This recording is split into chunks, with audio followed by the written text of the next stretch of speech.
Rais wa Marekani Donald Trump amethibitisha kuwa ameliruhusu shirika la ujasusi la Marekani CIA kufanya operesheni za siri nchini Venezuela, hatua ambayo imeongeza mvutano mkubwa kati ya Washington na serikali ya Rais Nicolas Maduro huko Caracas. Akizungumza na waandishi wa habari jana Jumatano katika ikulu ya White House, Rais Donald Trump alisema kuwa utawala wake unazingatia pia uwezekano wa operesheni za kijeshi za ardhini ndani ya Venezuela kufuatia mashambulizi kadhaa ya anga yaliyolenga boti za Venezuela katika bahari ya Karibi katika wiki za hivi karibuni, ambayo yamesababisha vifo vya watu zaidi ya 20. Niliidhinisha kwa sababu mbili. Kwanza, Venezuela imekuwa ikitoa wafungwa wake na kuwatuma Marekani. Pili, nchi hiyo ni chanzo kikubwa cha usafirishaji wa dawa za kulevya, Trump alisema na kuongeza, dawa nyingi za kulevya kutoka Venezuela zinaingia Marekani kupitia baharini, lakini sasa tutazizuia pia kwa njia ya ardhini, mwisho wa kunukuu.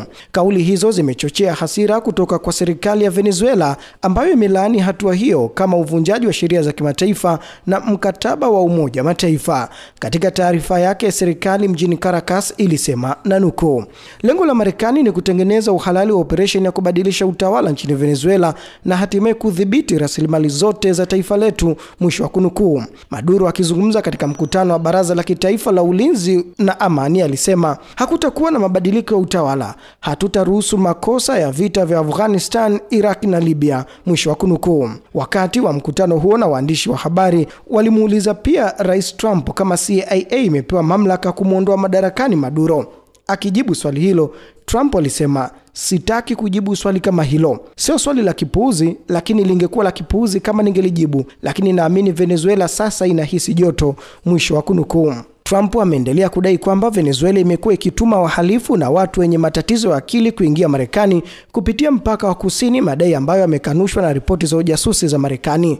Ripoti ya siri iliyofutwa usiri wake mwezi Mei ilionyesha kuwa hakuna ushahidi wowote unaomhusisha Maduro moja kwa moja na makundi ya kihalifu kama Tren de Aragua, ambayo Rais Trump amekuwa akitaja kama magaidi wa kigeni. Tangu Septemba 2, Marekani imetekeleza angalau mashambulio 5 ya anga dhidi ya boti zinazodaiwa kubeba dawa za kulevya kutoka Venezuela, ambapo watu 27 waliuawa. Shambulio la hivi karibuni lilifanyika siku ya Jumanne, ambapo video iliyoshirikishwa na Trump mwenyewe ilionyesha boti ikilipuliwa kwa makombora. Wataalamu wa sheria za kimataifa wameonya kuwa mashambulizi hayo yanaweza kuwa kinyume cha sheria za vita, kwa kuwa wauzaji wa dawa za kulevya hawahesabiki kama wapiganaji wa kivita. Serikali ya Marekani pia haijatoa ushahidi wa kuthibitisha kuwa boti hizo zilikuwa zikisafirisha dawa za kulevya. Trump hata hivyo ametetea hatua hiyo akisema, wakiwa wamejaa dawa za kulevya ni malengo halali ya kuwashambulia. Tuliona vumbi la fentanyl kila mahali baada ya mabomu kulipuka, mwisho wa kunukuu.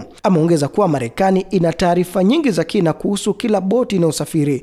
Trump alijigamba kuwa kampeni yake ya kijeshi imefanikiwa akisema, tumezikomesha karibu kabisa upande wa baharini na sasa tutaingia nchi kavu, mwisho wa kunukuu. Alitania kwamba hata wavuvi sasa wameacha kwenda baharini kwa hofu wa kushambuliwa. Hatua hii ya Trump inachukuliwa na wachambuzi kama sehemu ya msimamo wake wa kisiasa wa kutumia mamlaka ya kijeshi chini ya sheria za zamani za vita ili kuhalalisha operesheni za kijeshi dhidi ya makundi ya kihalifu barani Amerika Kusini, jambo linalozua hofu kuwa linaweza kuzidisha migogoro mipya katika eneo hilo.